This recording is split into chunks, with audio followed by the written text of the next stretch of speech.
আজ আমরা তিনজন মিলে রেডি হয়ে বেরিয়ে গিয়েছিলাম চড়ক। আমাদের এখানে চড়ক মেলায় সবচেয়ে রোমাঞ্চকর এবং বিস্ময়কর দিক হলো সন্ন্যাসীদের এই কৃচ্ছ সাধন।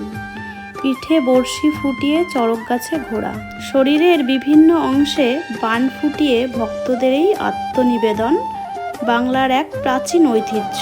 শরীরে বিচ্ছে লোহার বড়শি, মুখে কোনো ব্যথার চিহ্ন নেই, শুধুমাত্র অটল বিশ্বাস আর ভক্তির জোরেই হয়তো সম্ভব এমন অসাধ্য সাধন। চড়কের বড়শি ফোঁটা শুধু প্রথা নয়, এটি পরমেশ্বরের চরণে নিজেকে সঁপে দেওয়ার এক চরম পরীক্ষা।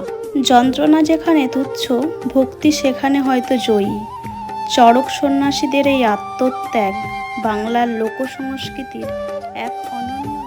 ঢাকের গগন বিদারী আওয়াজ, ধুনুচির ধোয়া আর চারিদিকে শিব শম্ভু ধ্বনি। তার মাঝেই সন্ন্যাসীরা পিঠে বড়শি ফুঁড়ে শূন্যে পাক খাচ্ছেন। এই দৃশ্য যেমন পিলে চমকানো, তেমনই ভক্তি ভরে মাথা নত করা।